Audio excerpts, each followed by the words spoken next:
E eu quero dizer para você o seguinte, que as coisas estão realmente esquentando. Essa fala do Medvedev, ela não é... Olha, o Medvedev já falou isso muitas vezes, mas infelizmente é o caminho que a gente está trabalhando, para onde nós estamos encaminhando as coisas. Porque as situações, as válvulas de escape, as janelas, não é?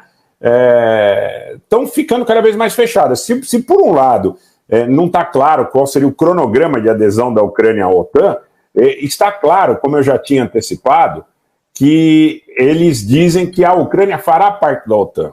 Então a fala do Medvedev é a seguinte: um dos motivos que nos levou a embarcar nessa... Um abraço também para o pessoal do Eleva Brasil. Abraço, Renan, obrigado pela presença. Um dos motivos que levou a esse embarque, vamos dizer assim, nessa questão militar dentro da Ucrânia por parte da Rússia foi, pelo menos alegadamente, a questão do ingresso potencial da Ucrânia na OTAN. Agora a OTAN está dizendo, a Ucrânia vai entrar, tá?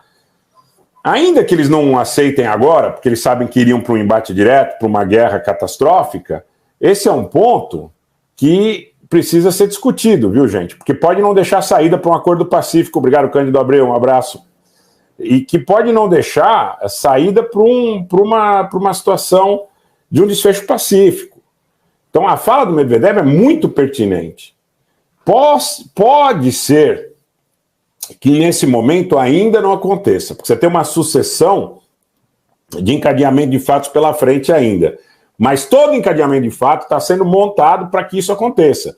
Então eu queria pedir para vocês, por gentileza, obrigado, Belnério, façam compartilhamentos agora, deixem aí para o pessoal da família, pessoal do trabalho, pessoal que está com vocês em grupos no Telegram, no WhatsApp, chama todo mundo para cá, porque quem conhece o canal há mais tempo sabe, a gente está cobrindo para e passo. Então a posição de hoje é a seguinte: as janelas para uma negociação de paz estão sendo fechadas uma a uma.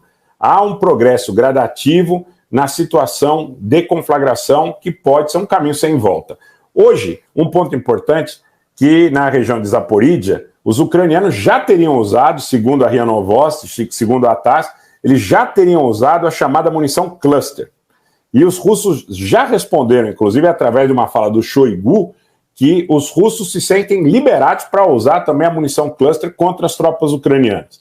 Então, quer dizer, o nível de letalidade aumenta, o nível de destrutividade do conflito aumenta e o escalar absolutamente generalizado aumenta. Tem uma expectativa da fala do Biden amanhã na OTAN, onde é esperado que haja aí algum comentário a respeito da entrega dos F-16. Vocês podem dizer, a OTAN já entregou tudo que tinha. Hoje o Macron diz que vai entregar mais mísseis Storm Shadow, que vai incrementar a produção para objetivo imediato de entrega à Ucrânia dos mísseis de cruzeiro. E em todas as falas que nós vimos na OTAN, tem o componente do é melhor fazer tudo que for possível agora para não perder esse conflito para a Rússia do que admitir a perda do conflito em função de alguma razão moral. Tá? Eles chamam de derrota da Rússia potencial como mal menor. Então eles estão construindo esse caminho de um caminho sem retorno. Esse caminho está sendo construído para e passo, a passos largos. A passos largos. Há uma forte expectativa para a fala de amanhã. Essa cúpula amanhã tem a fala do Biden. O Biden, inclusive, hoje não irá num jantar que contará com a presença dos outros líderes, né? Muito se especulou a respeito, inclusive, da idade do Biden, da condição física dele, mas eles alegaram que o Biden estava 4 dias numa agenda ininterrupta e que amanhã ele teria que estar preparado para fazer um discurso forte. Há a expectativa de que se fale mais uma vez sobre os F-16. E a grande expectativa da OTAN, gente, onde a OTAN está depositando muitas fichas, é nessa guinada do Erdogan, para gerar problema para o governo Putin no Mar Negro, para entregar munição, porque a Turquia tem muita munição. Agora, resta saber como é que os russos vão encaminhar essa situação, porque os russos podem reagir no Cáucaso, desbloqueando o corredor da República de Artsakh, eventualmente reconhecendo a República de Artsakh, como na realidade lhes interessaria em relação, por exemplo, à Crimeia, porque são questões que têm pontos de convergência sobre os aspectos históricos, se não sobre os aspectos legais. Como eu disse, a República de Artsakh cumpre uma série de requisitos legais adicionais, mas os russos podem tomar esse tipo de ação, inclusive voar eventualmente aviões de carga Ilyushins para o aeroporto internacional de Ivania na República de Artsakh, porque o que eles fazem hoje é voar alguns helicópteros ali, M8, com 4 toneladas, a capacidade máxima, aí para levar um pouquinho de açúcar, um pouquinho de óleo, inclusive para sustentar suas próprias tropas ali que também estão sob cerco. Então, ali é uma possibilidade, a Síria é uma possibilidade, mas os russos podem, e atenção para isso, armar também os curdos dentro da Turquia, se a coisa caminhar para uma situação de embate extremo, né?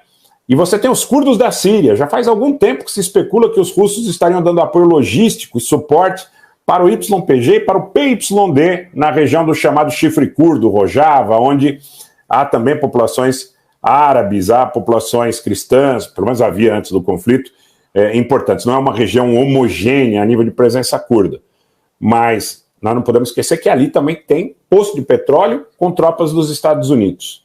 Então, vamos pensar o seguinte, eu quero colocar aqui para vocês alguns pontos antes de voltar para alguns superchats.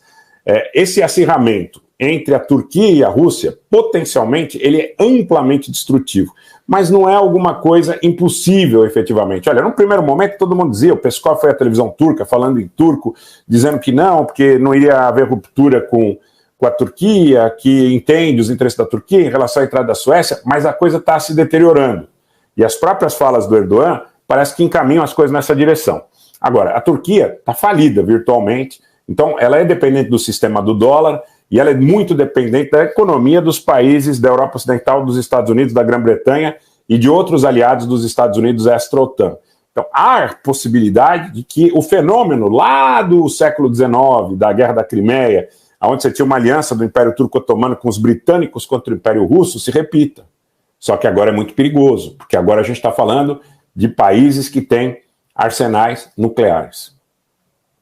E a situação parece que se deteriora numa velocidade muito rápida.